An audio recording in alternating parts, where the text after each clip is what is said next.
1 Coríntios capítulo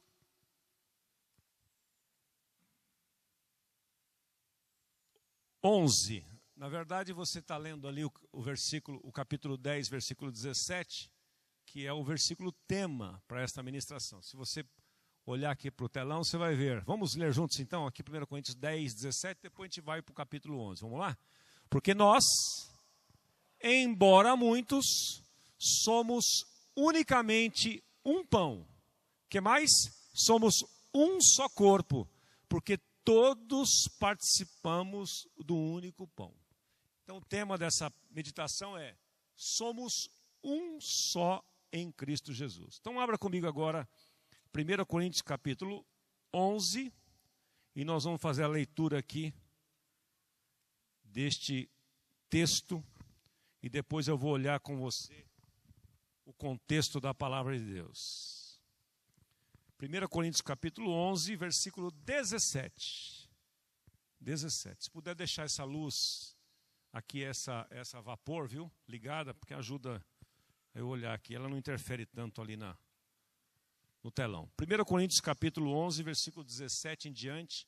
A palavra de Deus diz assim: entretanto, nisto que lhes vou dizer, não os elogio, pois as reuniões de vocês mais fazem mal do que bem. Em primeiro lugar, ouço que, quando vocês se reúnem como igreja, há divisões entre vocês, e até certo ponto eu creio.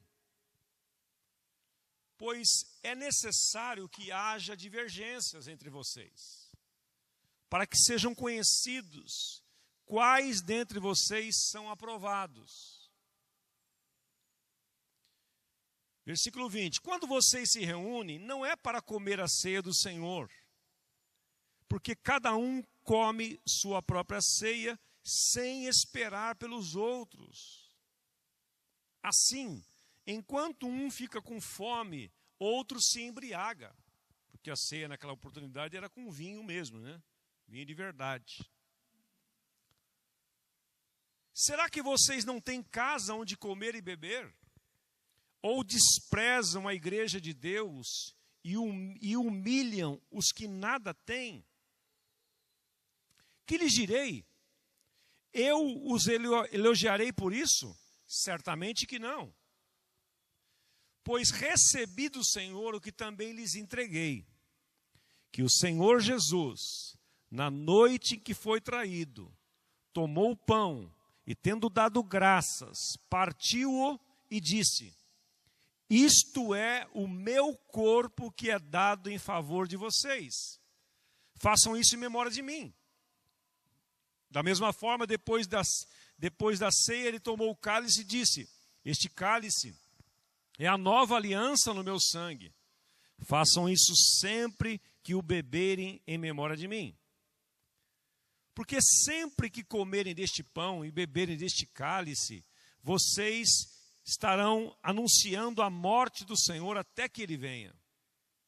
Portanto, atenção aqui agora, portanto, todo aquele que comer o pão ou beber o cálice do Senhor indignamente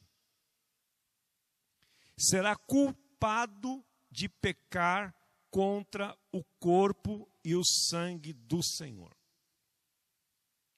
Examine-se cada um a si mesmo, e então coma do pão e beba do cálice. Pois quem come e bebe sem discernir o corpo do Senhor, come e bebe para a sua própria condenação. Pois quem come e bebe sem discernir o que significa isto, o gesto, o que significa fazer parte do corpo do Senhor, né? Come e bebe para a sua própria condenação. Por isso, há entre vocês muitos fracos e doentes, e vários que já dormiram. Mas se nós tivéssemos o cuidado de examinarmos a nós mesmos, não receberíamos juízo. Quando, porém, somos julgados pelo Senhor, estamos sendo disciplinados para que não sejamos condenados com o mundo. Portanto, meus irmãos, quando vocês se reunirem para comer, esperem uns pelos outros. Se alguém estiver com fome, coma em casa, para que quando vocês se reunirem, isto não resulte em condenação. Quanto ao mais, quando eu lhes for, lhes darei instruções. Espírito Santo de Deus, toma estas verdades nas tuas mãos e torna aplicável, e esta série de advertências seja nesta noite, Senhor, gravada no nosso coração, para que possamos andar em justiça e santidade todos os dias da nossa vida. Livra-nos, ó Deus, de banalizarmos qualquer ato que seja no teu reino. Usa de misericórdia para conosco e vem convencer-nos nesta noite daquilo que pode estar errado na nossa vida, dos riscos que estamos correndo e riscos que estamos colocando outros para correrem. Em nome de Jesus. Amém. O apóstolo Paulo, ele faz uma advertência muito séria nessa questão da ceia do Senhor, e eu vou fatiar isso aqui para você, para nós olharmos esta breve apresentação aqui e a gente analisar hoje claramente, à luz das Escrituras, esse contexto. Fracos, doentes e não poucos que dormem. Paulo está escrevendo para a igreja que ele mesmo fundou. E ele está fazendo uma advertência para esta igreja, dizendo o seguinte: olha, eu estou notando, eu recebi notícias que entre vocês há muitos fracos, há muitos que estão doentes e alguns que já morreram prematuramente. Por quê? Porque não estão discernindo o que significa fazer parte do corpo de Cristo. Então Paulo faz essa advertência, uma advertência séria, dura, onde ele diz que aquele que come e bebe indignamente será réu do corpo e do sangue do Senhor. E ele diz o seguinte: olha, portanto, examine-se, pois, o homem a si mesmo. Nós somos muito bons, às vezes, para examinar os outros, e muito lentos para examinar nós mesmos. O que nós somos rápidos para julgar os outros, examinar os outros, condenar os outros, é uma maravilha. Mas quando se trata de nós mesmos, nós somos condescendentes conosco. E a Bíblia está dizendo, e o apóstolo Paulo está dizendo, que é para você examinar a si mesmo, não é o outro. É a você. E aí ele diz o seguinte, que nós, quando participamos da ceia, participamos da igreja, participamos do corpo de Cristo, sem discernir isto, nós comemos e bebemos juízo para nós mesmos. Isso é muito sério. Por isso que eu mudei a ordem da ceia hoje, para chamar nossa atenção. Talvez depois te volte a fazer a ceia em grupo, mas hoje à noite eu queria provocar uma reação diferente em todos nós aqui. Aí ele disse que por conta disso, por comer indignamente, não discernir e tornamos fracos, doentes e alguns que já morreram. Ele está falando isso para uma igreja que ele plantou, que ele edificou. Agora ele estava fora dela, ele estava em um outro lugar e chega para ele a notícia de que aqueles irmãos estavam se desviando dos princípios que lá atrás foram estabelecidos. Fracos, doentes e muitos que estão dormindo. Vamos ver aqui 3 consequências para o comportamento dessa igreja. Primeiro comportamento deles, fraqueza. O que significa esta fraqueza? Essa falta de força ou robustez, ou ser impotente, é a impotência de sermos quem somos criados para ser. Eu fico imaginando, e Deus tem falado muito comigo esses dias, eu tenho me comparado, eu tenho procurado me comparar com aquilo que eu deveria ser e poderia ser. E isso me deixa muito preocupado, porque eu deveria ser muito melhor, eu poderia ser muito melhor, eu devo ser muito melhor, eu tenho condições de ser muito melhor. Porque E eu vou abrir para você o começo dessa carta daqui a pouco, porque Deus já nos deu tudo. E nós muitas vezes estamos vivendo assim, em fraqueza. Nós não temos autoridade, nós somos fracos. Nosso testemunho é fraco, a nossa vida de oração é fraca. O nosso comportamento é débil, é fraco. Nós somos fracos. Nós não fluímos em autoridade. Eu digo por nós mesmos aqui. Há uma fraqueza. Quando em Cristo nós podemos ser fortes, nós podemos ter autoridade, nós podemos fluir muito mais, ser muito mais, fazer muito mais, influenciar muito mais, e somos fracos. E entre nós, na igreja em geral, e entre nós talvez aqui também, há muitos que estão doentes, física e emocionalmente. Pessoas que passam situações difíceis e estão sempre doentes. Sempre doentes. E nunca são curadas. Por quê? Se está escrito que Ele tomou sobre si na cruz do Calvário todas as nossas dores e nossas enfermidades. Hoje nós vamos ungir os enfermos também aqui. Porque nós vamos nos acomodando, meus irmãos. Ainda mais vivendo em São Paulo, com Zona Sul, com tantos recursos que a gente se acomoda. Tem bons médicos, tem convênio, tem isso, a gente vai se acomodando. E muitas enfermidades que nós estamos arrastando na nossa vida, muitas delas físicas, mas a maioria delas muitas vezes são emocionais, são decorrentes de frustrações que nós sofremos. Diz os especialistas que 75% a 80% das enfermidades físicas têm a sua origem em fundo emocional, são as doenças psicossomáticas. E você ora para a pessoa e ela não é curada? Por que não é curada? Por que não é curada? Então é sobre isso que eu quero refletir com você hoje. Porque talvez o meu desafio nessa noite com essa palavra é provocar você e eu para nós tomarmos um novo posicionamento em relação àquilo que a palavra de Deus diz que nós somos. Porque essa igreja estava se desviando. Esta igreja que era para ser forte, começou muito forte. Abra comigo o capítulo 1 de Coríntios, você vai ver comigo. Como é que ela começou? Ela se tornou uma igreja fraca. E depois você vai saber o motivo que ela se tornou fraca. Abra comigo 1 Coríntios capítulo 1.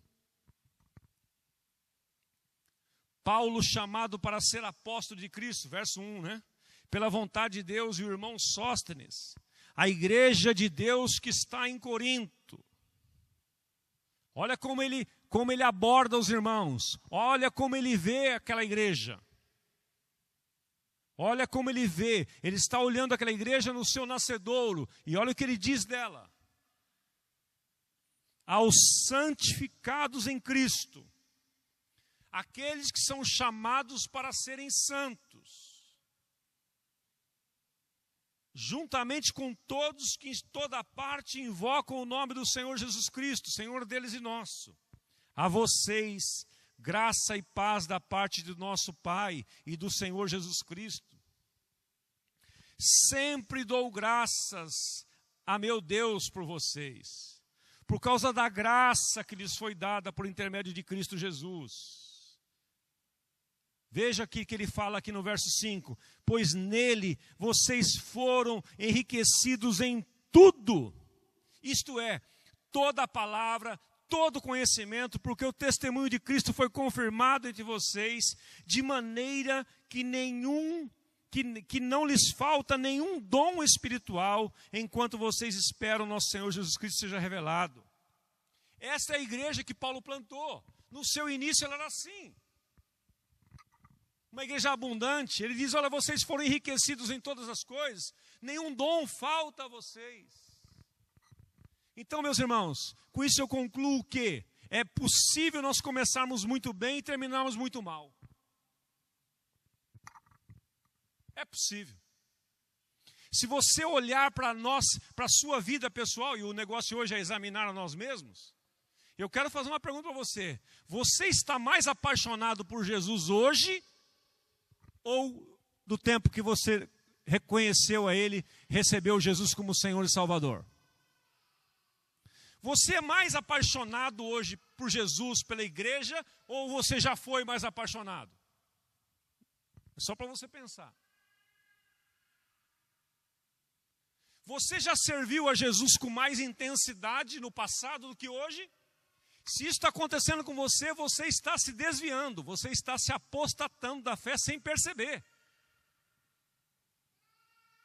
Porque a palavra de Deus diz em Filipenses 2,13 que nós devemos desenvolver a nossa salvação com temor e tremor. Desenvolver. Ou seja, eu e você precisaríamos estar muito mais apaixonados por Jesus do que estávamos no passado. Tem muita gente que fala assim, lá atrás, quando eu vivi o primeiro amor, hoje eu estou frio. E o que você vai fazer com isto? O que você vai fazer com isso, com essa constatação? Você quer manter-se fraco? Sem autoridade, sem robustez espiritual, sem testemunho, seu testemunho é pífio, é fraco. Você se arrasta, para você tudo pode se tornar pesado, porque é aquele negócio da paixão quando passa. Quando você está conhecendo uma pessoa, está apaixonada por ela, você não mede esforço para nada. Você compra presentes caros, você não vê distância para nada, você não vê a hora de chegar para estar com aquela pessoa. Eu me lembro quando eu conheci a Anice, eu tinha 18 anos e ela 16. Nós nos conhecemos num colégio. Nós, naquela paixão de jovem, nós não via a hora de nos encontrarmos. Falávamos o dia inteiro. E não tinha WhatsApp, Facebook, redes sociais, não. A gente falava por telefone mesmo. Mas eu quero que você saiba, eu quero que vocês saibam que eu continuo apaixonado por ela. Eu sinto falta dela, eu não gosto de viajar sem ela. Eu preciso dela, eu tenho necessidade dela. Seu amor esfriou, Osmar? Não. Nem por Jesus e nem para minha mulher. Você é especial? Não, eu sou normal mesmo. Sou normal mesmo. Eu nunca fico pensando assim, será que eu casei com a pessoa certa? Não, eu sempre tenho a consciência, a convicção de que eu me casei com a pessoa certa. E eu trabalho todos os dias para torná-la cada vez a pessoa mais certa ainda. Tratando-a bem, com amor, com honra. É só perguntar para meus filhos. Osmar, você está falando, eu não estou dentro da sua casa. Chama a Carla está aqui, chama o Vitor e entrevista eles. Chama o Felipe, que convive conosco lá, a Dani.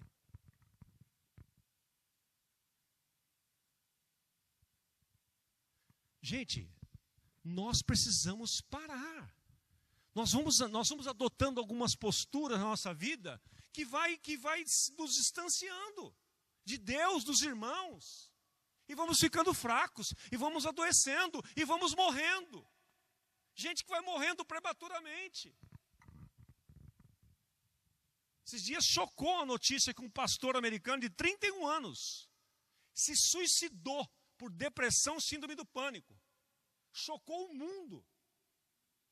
O cara estava nesse processo aí, ó. Uma baita de uma igreja, 3 filhos lindos. Ele estava fraco. Ele estava doente. E talvez não tivesse nenhum amigo. Ou talvez se tinha, não abriu o seu coração. Viveu isolado. Então, esse negócio é muito sério. E eu e você precisamos examinar a nós mesmos. Hoje é o dia de nós deitarmos aqui no scanner, hein? Como é que é aquela cintilografia, né, que você faz, Cláudio, de vez em quando? Cintilografia óssea com contraste ainda, para aparecer tudo. Porque senão nós vamos morrer, gente. Melhor que você identifique logo do que você morra e morreu não sei do que. Como não sabe? Sabe sim.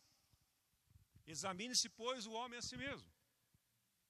Esta igreja começou muito bem, uma igreja enriquecida em tudo.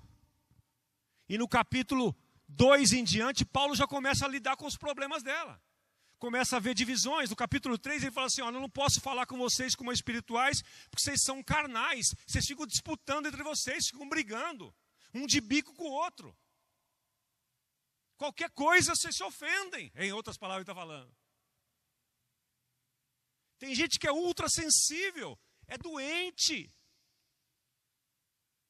Ultra sensível. Você tem que falar assim, mansinho com ela. Fala assim, meu amor, você poderia. Você pode pegar. Nossa, como ele falou comigo. Ai, meu Deus, não vou mais nessa célula. Faltei na célula, o líder está me cobrando. Só porque ele falou, oi querido, senti sua falta. Ela está me cobrando, ultra sensível, gente doente. Fracos. Se não tomar cuidado, vão morrer.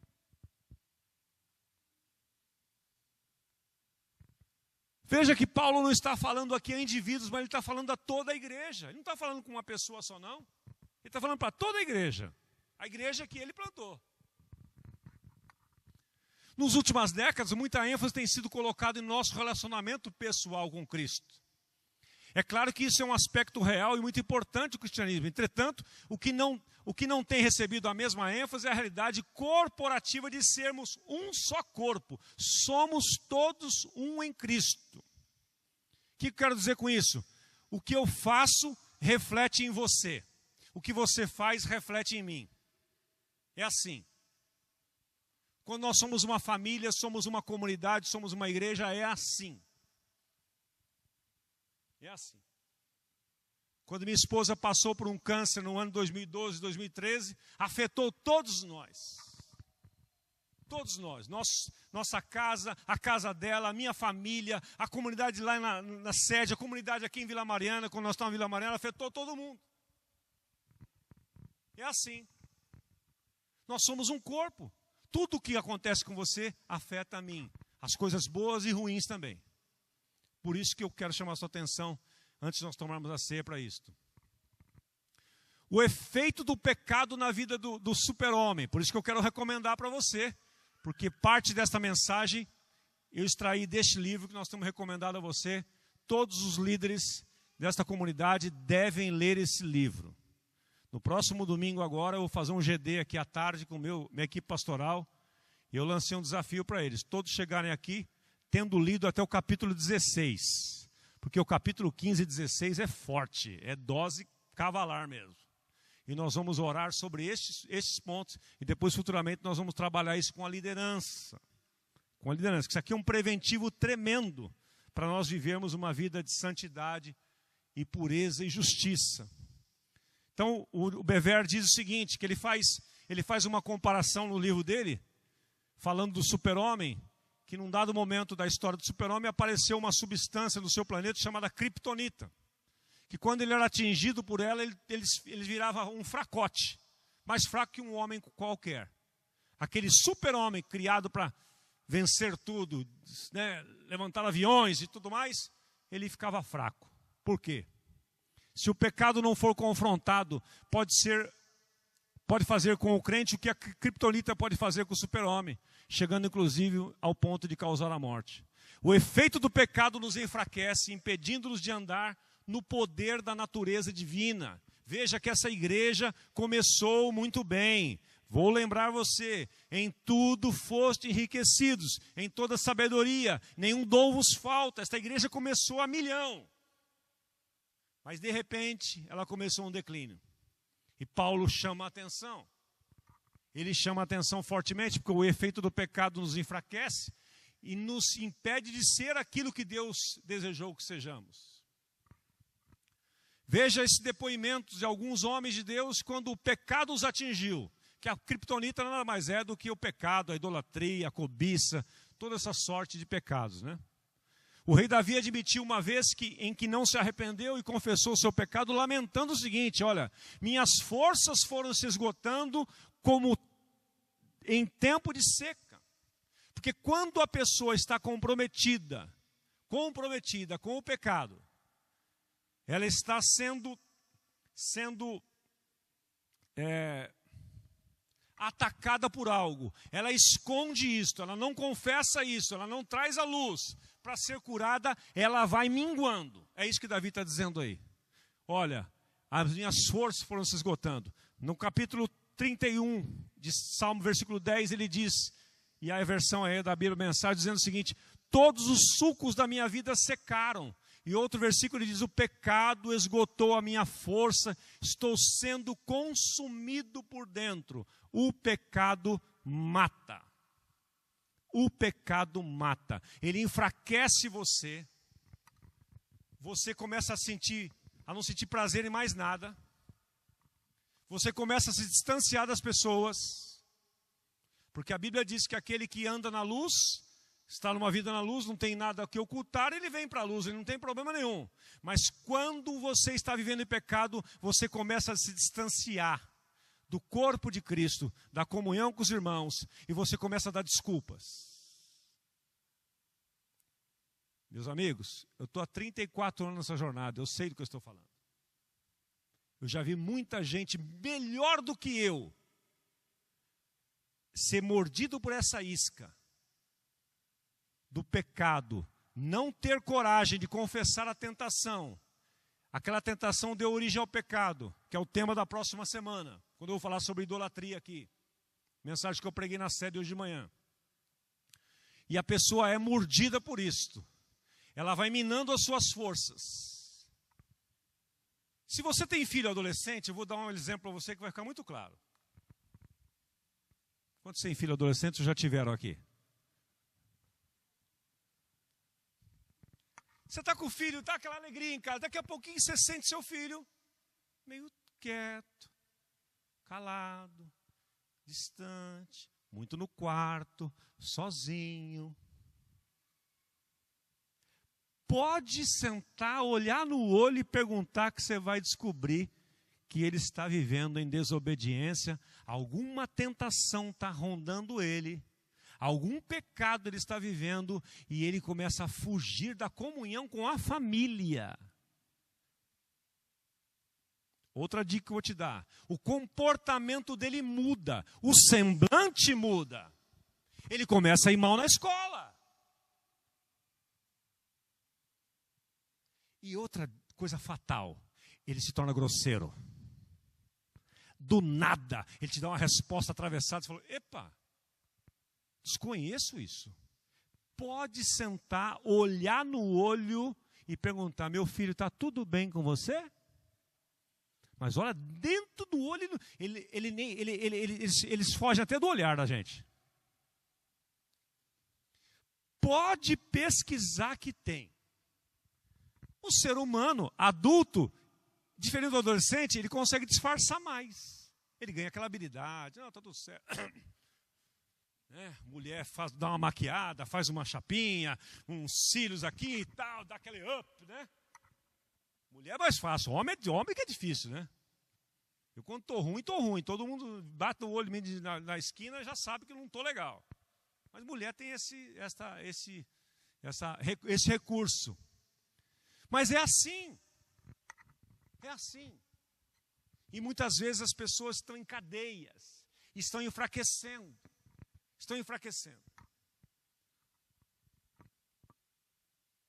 Olha aqui um pouquinho esse detalhe do capítulo 10. Examinando o contexto do assunto abordado por Paulo lá no exemplo da história do povo de Israel. Ele fala no capítulo 10 o seguinte: exemplos da história lá, né? Porque eu não quero, irmãos, que vocês ignorem o fato de que todos os nossos antepassados estiveram sobre a mesma nuvem. Todos passaram pelo mar. Em Moisés, todos foram batizados na nuvem no mar. Todos comeram do mesmo alimento espiritual. Todos beberam da mesma bebida espiritual, pois bebiam da rocha espiritual que os acompanhava, e essa rocha era Cristo. Contudo, Deus não se agradou da maioria deles, por isso seus corpos ficaram espalhados no deserto. Veja, ele está trazendo uma comparação lá com o povo de Israel. Todos estavam no mesmo ambiente, todos viram sinais, todos provaram de tudo, mas a reação de alguns, ou de muitos nesse caso, não foi de acordo com o que Deus esperava. Eu vou fazer essa analogia aqui para dentro hoje. Todos nós estamos ouvindo esta mesma mensagem, certo? Estão todos aqui? Quantos estão aqui? Você está aqui? Você está aqui? Você está aqui? Você está aqui? Você está aqui? Você está aqui? Todos estão aqui? Todos nós estamos aqui. O que vai determinar o seu futuro é a sua reação diante dessa palavra. Porque aqui todos estavam presentes. Porque Deus deu a mim e a você a liberdade de escolher. Você pode escolher hoje. Sai daqui e fala assim, não gostei, achei o pastor Osmar muito tenso hoje. Eu não estou tenso. Estou tranquilo. Estava tenso domingo passado, hoje estou tranquilo.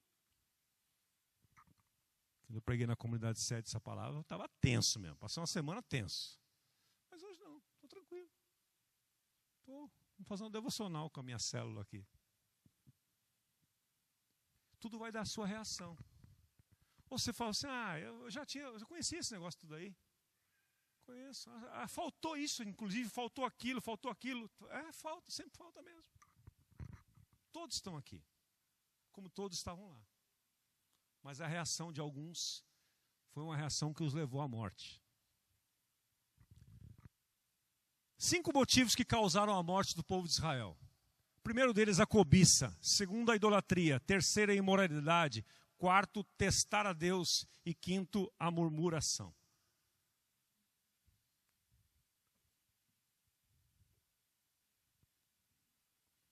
O que é a cobiça? É desejar intencionalmente algo que não é de Deus ou que está fora da sua provisão. É você desejar algo que Deus não preparou para você. A cobiça tem muito a ver com a comparação. O cara tem, você acha que tem que ter também.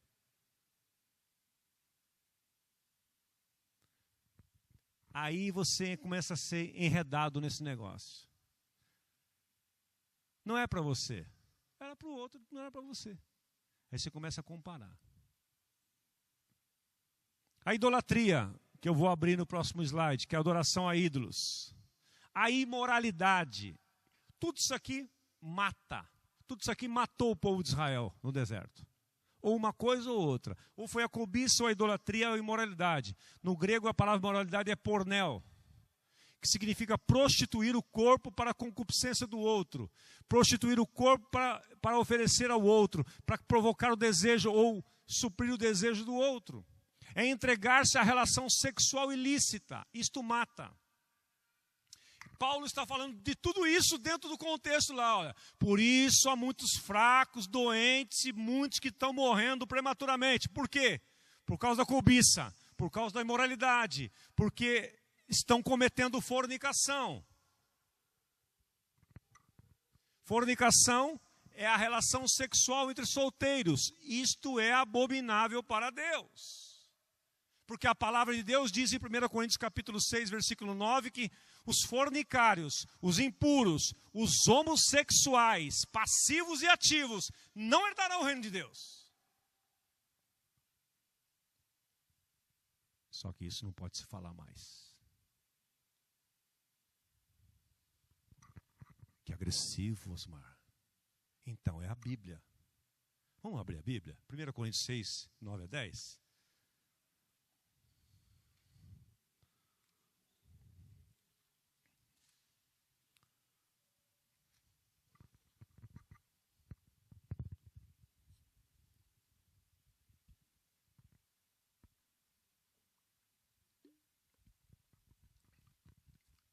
Vocês não sabem que os perversos não herdarão o reino de Deus? Não se deixe enganar. Nem imorais, nem idólatras, nem adúlteros, nem homossexuais, passivos ou ativos, nem ladrões, nem avarentos, aqueles que idolatram dinheiro, nem alcoólatras, nem caluniadores, nem trapaceiros herdarão o reino de Deus. Para quem Paulo está escrevendo isso aqui mesmo, irmãos? Me ajuda a lembrar aqui. Para quem que ele está escrevendo? Para a igreja. Márcio, ele está escrevendo para a igreja. Por que ele está escrevendo para a igreja, Alexandre? Para que seja olhado. Mas por que o que levou ele a escrever para essa igreja que ele foi o gerador dela? Ele viu que o negócio estava pegando lá dentro.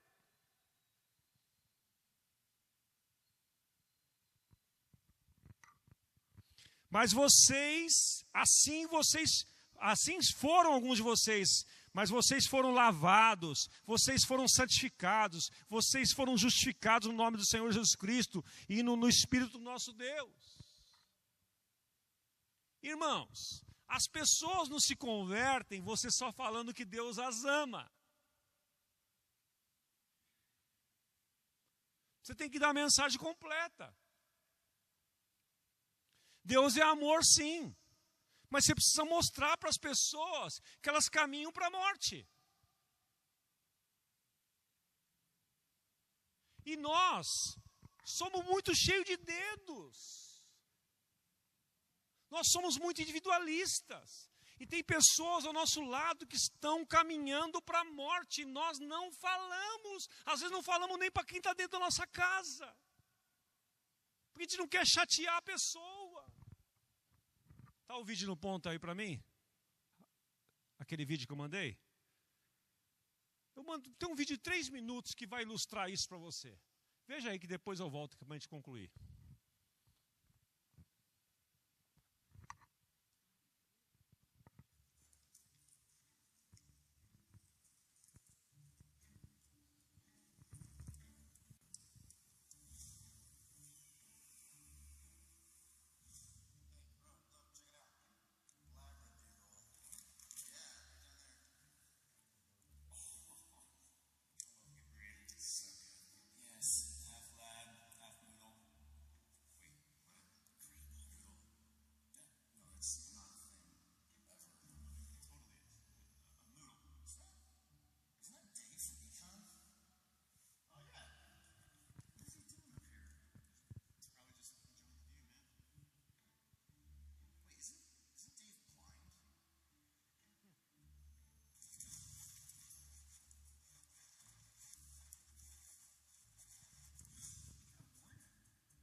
Presta atenção no diálogo deles.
E aí?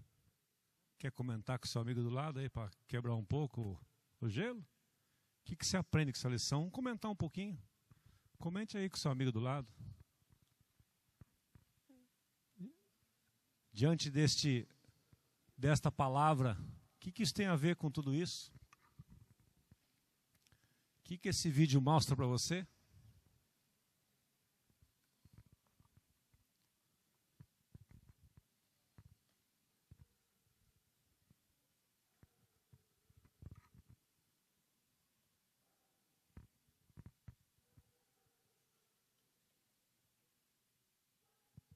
Você viu a ênfase? Você viu as frases, Rodrigo? Não vamos falar. Não vamos advertir um cego. Ele vai ficar chateado com você? Nós não temos nada a ver com a vida dele. Será que não temos mesmo? De ter a ver com a vida do outro? Deixa eu fazer uma pergunta para vocês aqui. Olhe para mim um minutinho. Se eu cometer um pecado, vai afetar você, Caetano? Vai afetar você, Mônica? Então, nós estamos tudo ligado.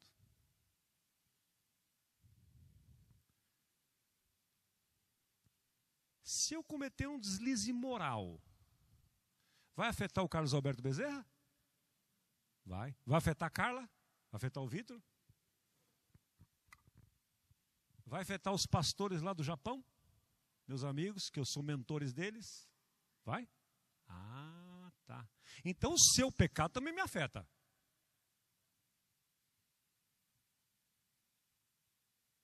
O seu deslize moral também vai me afetar.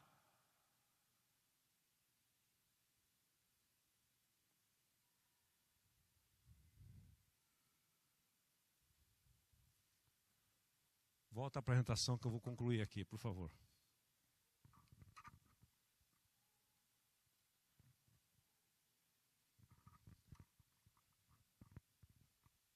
Esse tema eu vou abrir semana que vem, tá? Eu vou só dar uma lida para você. Então, o primeiro pecado foi a cobiça, o segundo a idolatria. O que é idolatria? Isso aqui me chocou, que eu aprendi com o John Bevere no livro dele. É colocar nossa vontade, nossa agenda, nossos interesses, nosso desejo acima dos de Deus. Isto chama-se idolatria. Há um texto lá no Velho Testamento, em Ezequiel, que fala de ídolos do coração. Não é uma imagem que você vai lá e adora, acende vela para ela. Não é esse ídolo que... Esse não tem problema, não faz mal para ninguém. Porque esse ídolo não fala, você chuta ele, ele não reclama. Ele tem boca e não fala, como diz o Salmo 115. Tem olhos e não vê, tem mãos, mas não apalpa. Esse não faz mal para ninguém. Você deixa lá, ele empoeira, passa o tempo, a avó deu para você, a bisavó cuidou. Não faz mal nenhum. Mas os ídolos do coração, estes fazem. E existe uma idolatria velada, que é o tema da próxima semana, não falte, por favor, que vou escancarar esse negócio. Porque nós estamos correndo muito risco nisto. E julgando os católicos, julgando os de outras religiões, achando que nós somos mais espirituais que eles, quanto muitas vezes nós estamos cheios de ídolos no nosso coração. Os nossos desejos, nossos interesses, nossa vontade, nossa agenda. Eu não posso servir a Deus, eu não posso fazer isso, eu não posso fazer aquilo. Por quê? Porque você está vivendo para si mesmo. É a auto-idolatria. A idolatria é sempre movida pela cobiça do homem. Eu quero parar aqui nesta noite. A tragédia da cobiça de um, Acã, na vida de todos. Deixa eu historiar para você aqui esse contexto, para só ler aqui e fazer a aplicação, porque eu não quero me estender aqui. Mesmo que eu tenha que voltar semana que vem para finalizar. Eu quero ir com calma aqui. O povo de Israel recebeu uma promessa lá atrás. Deus levanta Moisés, o libertador. Promete a eles uma terra que manava leite e mel. Viveram em 40 anos de escravidão. Chegam as 10 pragas. Faraó os envia. Eles vão, atravessam o mar. Milagres sobre milagres. Conquistam a primeira cidade, chamada Jericó. Nessa conquista dessa cidade, Deus, porque era a primeira cidade, era primícias. As outras Deus não fez assim, porque era a primeira cidade, aí está o princípio primícia por trás. Deus dá uma recomendação explícita para o seu povo. Ela está ali, ó. A ordem de Deus. A cidade, com tudo que nela existe, será consagrada ao Senhor para destruição.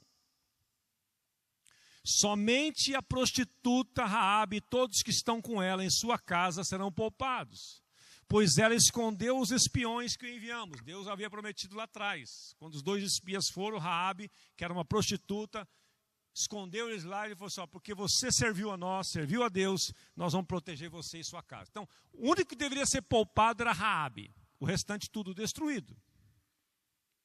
E aí Deus ainda faz um reforço. Fique longe das coisas consagradas. Fique longe. Aí depois ele faz outro reforço. Não se aposte de nenhuma delas. Ó, fique longe. Ó, tudo é consagrado para destruição. Fique longe, não chegue nem perto. Não tome nas suas mãos, não se aposte delas. Para que não sejam destruídos. Do contrário, trarão destruição e desgraça ao acampamento de Israel. Como Deus é repetitivo algumas vezes. Estou impressionado com isso. Como ele repete. Ele parece aqueles pais que querem enfiar as coisas na cabeça dos filhos, né? Ficar repetindo.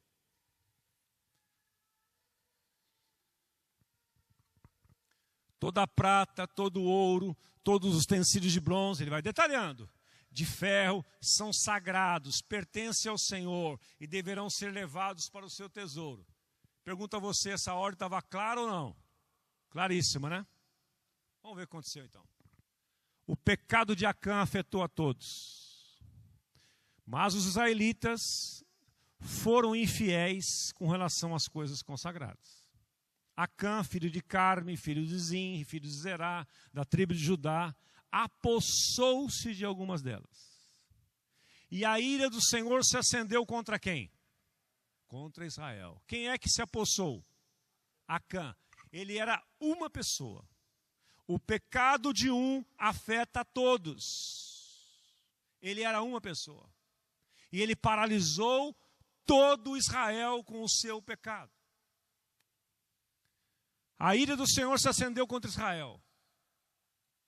Os homens de Ai feriram deles uns 36 e outros perseguiram desde a porta até as pedreiras e os derrotaram na cidade, e o coração do povo se derreteu e se tornou como água.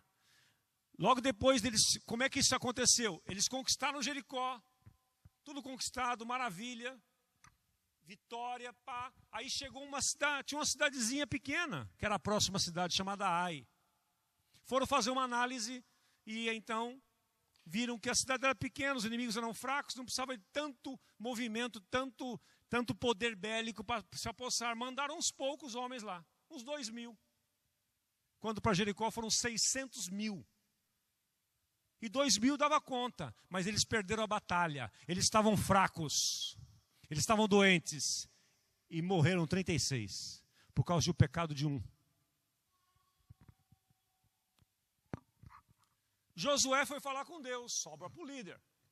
Deu errado, sobra para o líder. O Senhor disse a Josué, eu estou resumindo aqui, né? No capítulo 7, depois você lê lá 6 e 7, você vai entender o contexto. Josué vai reclamar com Deus, Senhor, o que está acontecendo? Alguma coisa está errada aí. Aí Deus responde para ele, levante-se, porque está prostrado. Israel pecou, sendo que quem pecou foi Acã. E Deus considerou o pecado de um afetando a todos. Violou a aliança que lhes ordenei, apossou-se de coisas consagradas, roubou-as, escondeu e as colocou junto de seus bens. Por isso os israelitas não conseguem resistir aos inimigos.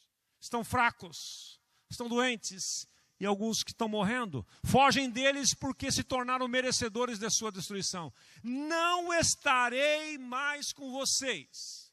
O pecado afasta Deus do nosso meio.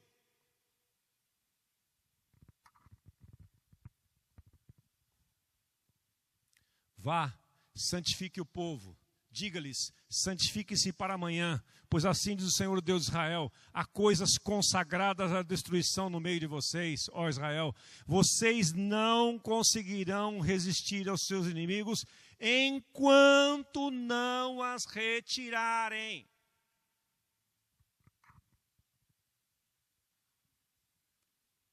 Provérbios 28:13, a palavra de Deus diz assim: aquele que encobre as suas transgressões não prospera. Aquele que confessa e deixa, alcança a misericórdia. Muitas vezes nós até confessamos, mas não abandonamos. E aí, nós não vamos conseguir resistir aos inimigos enquanto não mudarmos a nossa postura. Abandonar. Eu já vi gente que já confessou coisas para mim várias vezes, inclusive a mesma coisa.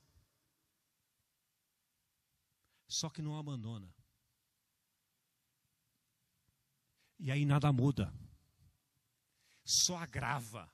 Porque tem que confessar, aquele que confessa e abandona, esse alcança a misericórdia. Aí não alcança a misericórdia. E aí fica sem entender. Põe a culpa em Deus, põe a culpa no líder, põe a culpa no líder de célula, no pastor. Porque ele não abandonou. Não abandonou. Você ouve a história, é igual. Aí você volta lá, olha, daquele dia que nós conversamos tanto tempo atrás, o que mudou de lá para cá? Ah, não consegui não. Eu sou educado. Vontade mesmo é levantar e falar assim, então, graça e paz, não tem nada para dizer.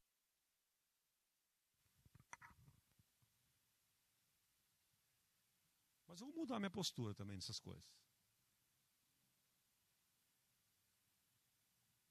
Porque às vezes eu estou agindo que nem aqueles caras lá. Estou vendo as pessoas caminhando para o abismo e muitas vezes, aqui vai a minha confissão agora. Muitas vezes eu não quero me meter para não ser invasivo na vida das pessoas, Dino. Não vou ser invasivo, deixa quieto. Meu. Ixi, vou mexer nisso, vai dar uma confusão. Pois é. Aí depois morre. E aí eu sou conivente. Eu não serei mais. Eu vou falar a verdade em amor, mas eu vou falar a verdade. É um compromisso que eu faço diante de vocês. Vocês vão me ver falando mais claramente, objetivamente a verdade. Publicamente e pessoalmente. E quero dar a liberdade de fazer o mesmo comigo. Pastor Carlos Alberto nos ensinou uma regra lá. Minhas virtudes vocês espalham à vontade. Meus defeitos vocês falem para mim. Por que ele faz isso? Porque se você falar meus defeitos para os outros, você não me ajuda. E ainda você corre o risco de ser murmurador. Lembra-se que um dos pecados que o povo deixou de entrar foi a murmuração? A maledicência?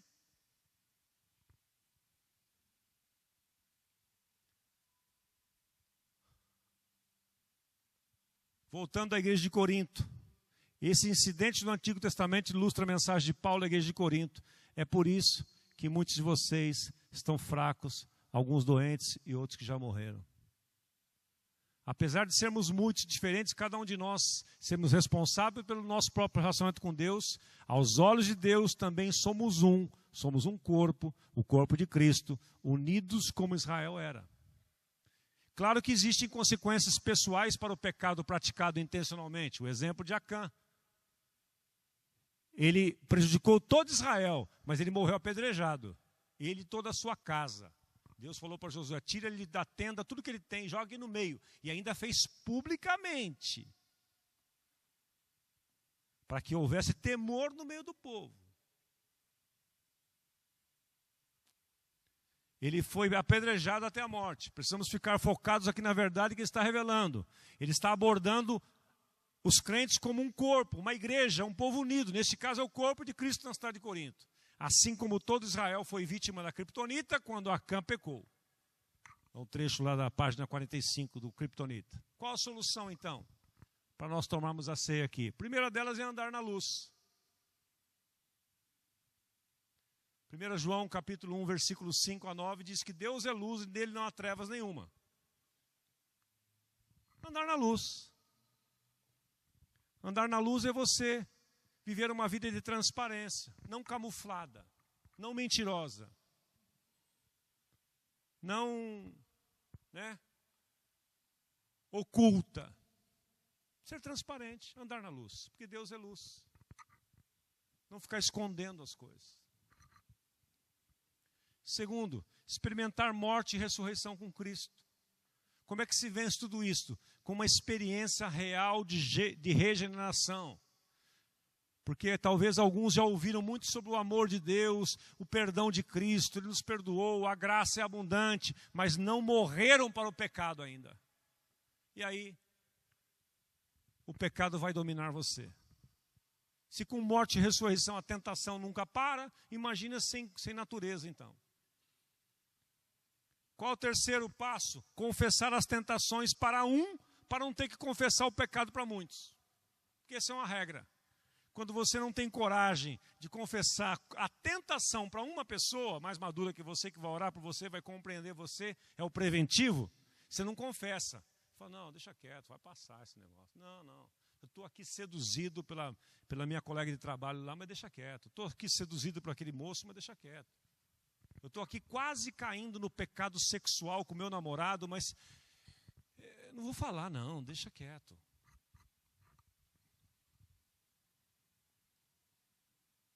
Aí não fala.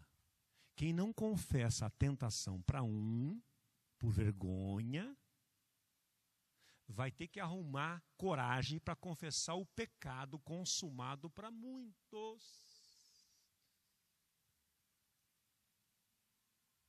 Se Davi, quando foi tentado lá, no seu pecado com Batseba, se ele tiver chamado um dos seus companheiros, porque eles concordam que ele não estava sozinho completamente no palácio, não. Ele tinha lá os seus parceiros. Tinha uma galera em guerra, mas ele estava ali. Se na hora da tentação ele tivesse chamado algum deles e falasse assim, cara, vem aqui, por favor. Toma uma providência. Ou você fecha essa janela para mim aqui, ou você manda aquela mulher que está tomando banho nua lá sumir da minha frente. Se ele tivesse tomado essa providência simples e pequena, ele não teria caído no pecado, ele não teria adulterado, ele não teria depois ter que mandar matar o marido da mulher, ele não teria agravante que teve na sua família e na sua biografia. Veja que uma vacilada, prejudicou toda a história. Aonde se fala do rei Davi, duas coisas se lembra. Que ele é o homem segundo o coração de Deus e que ele adulterou e ainda foi conivente, armou a morte do marido da Batseba. Quem não tem coragem de confessar a tentação para vai ter que arrumar coragem para confessar o pecado para muitos depois que ele for consumado. Que Deus nos livre. E a quarta coisa é viver em unidade, dignidade e discernir o corpo de Cristo. Este é o procedimento correto bíblico. Encerrando. Tudo que eu faço afeta você. Tudo que você faz afeta a mim. Vamos ficar em pé?